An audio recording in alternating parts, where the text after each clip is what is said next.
Hey guys, it's Casey, and today I'm going to talk about something very personal that happened to me recently. Now that I've had some time to put it aside and reflect on it, I feel like I can talk about what happened objectively and not start crying or otherwise blow it out of proportion. Because when it happened, I had a very emotional response to it. And while I think that's a fairly normal reaction to something like this happening, I don't want it to interfere with the way that I can talk about it. Basically what happened is a friend of mine sent me a text message that said in no uncertain terms that she didn't want to be my friend anymore and that we should limit all of our future social interactions. This was a person who I considered a very dear friend of mine, and who I spent a lot of time with in general. So of course I was shocked and I was upset, and I asked for an explanation because it felt like it was just coming right out of the blue. So she told me that some of my behaviors or mannerisms or things I said made her uncomfortable or rubbed her the wrong way, and that she couldn't deal with it anymore.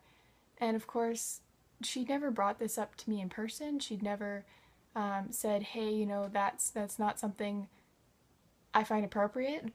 And so I asked her for examples because I couldn't think of any specific event that could have triggered this. And she started bringing up things that happened, 5, 6, 7 months in the past, and some events even as long ago as a year. But she'd never talked to me about it directly.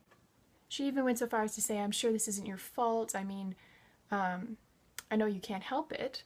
And this is a person who I confided in about, my experience with mental health and being slightly neuroatypical. Basically, what I got from her explanation is that she couldn't deal with me being neuroatypical around her. She thought that she could. She thought she could put up with whatever my strange behaviors were, but then she finally just snapped and had it all build up to this really unsatisfying climax of a text message saying, I don't want to be your friend anymore.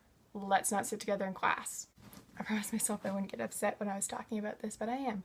And it is really upsetting. Losing a friend sucks. But when you're losing a friend out of the blue because you had no idea that there was anything wrong, that sucks more. So I'm going to outline some tips, I guess, to people who are friends with people who are neuroatypical. The word neuroatypical was coined by the autistic community, and it can be used to describe anyone on the autistic spectrum or with any number of other disorders, including PTSD, dyslexia, ADHD, schizophrenia, speech delays, Parkinson's disease, or any number of other conditions. While those people who have those conditions may not identify as neuroatypical, if they do, all it means is that their brain doesn't necessarily function the way that a normal person's brain does. I personally have a form of social anxiety that's fairly mild, and it does cause me to have some behavioral quirks that to the average person might seem a little strange. If you are a neurotypical person who is friends with a neuroatypical person, the best way to deal with that is to treat them like a person. Just because someone is neuroatypical does not mean that they are crazy, does not mean that they don't understand, it does not mean that they are a delicate little flower who can't handle having their feelings hurt. If you notice a neuroatypical person doing or saying something that is inappropriate for the situation, point it out to them. Talk to them about it. Don't bury those feelings and have it bottle up until all of a sudden it explodes without the person having any idea that they were bothering you. If those behaviors don't get corrected or even talked about, how on earth is the neuroatypical person supposed to identify behaviors that aren't typical? I'm not saying call them out in front of everyone during the event, but perhaps pulling them aside afterwards or sending them a polite message saying, hey, you said this, but really we don't talk about stuff like that, or this wasn't really a polite thing to do, or this really bothered me and made me feel uncomfortable. No one wants to make their friends feel uncomfortable. I understand that some behaviors are not controllable, but some of them are with training, and a neuroatypical person does not act neuroatypical because they want to, right? So if you say, hey, by the way, we don't say things like that, or hey, by the way, that's a problematic thing to do, then, they're going to try to correct those behaviors. I really feel like this breakup between me and my friend could have been avoided if she just talked to me about why she was feeling that way and brought it up during the situation and not let it, brush it off and me having no idea that I was ever making her uncomfortable.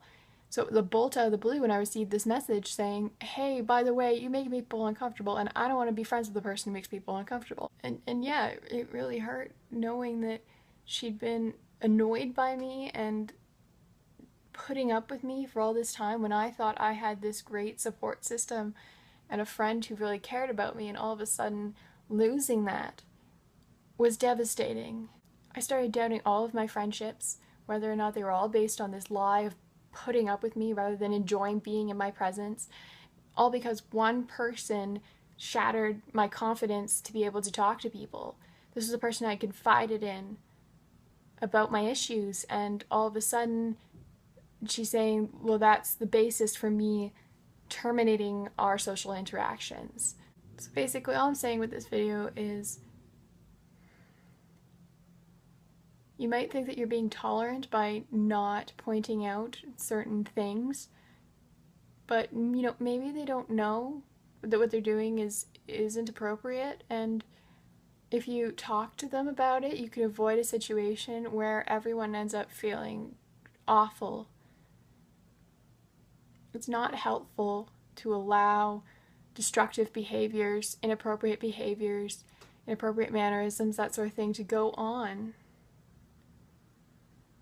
indefinitely. And yeah, if ultimately you can't deal with being friends with a neuroatypical person, sit them down and tell them why. And don't completely drop them. Say, maybe we should start limiting the amount of time we spend together, or I don't think I can interact with you in these certain situations. Don't just say, I don't want to be friends anymore. Let's not ever talk to each other ever again. And then read off a list of their faults and make them feel like crap, because all this time you have just been pretending to be their friend. It isn't fair to you and it isn't fair to them. We're not delicate little butterflies who can't handle being told that the things we say or do isn't appropriate. If the friend who dropped me ever sees this, I don't blame her. I really don't. If she's never had a friend who's neuroatypical before, I can understand it being a little confusing. And I can understand her wanting to protect my feelings. But all she really did was hurt them more. And that's not fair to anybody.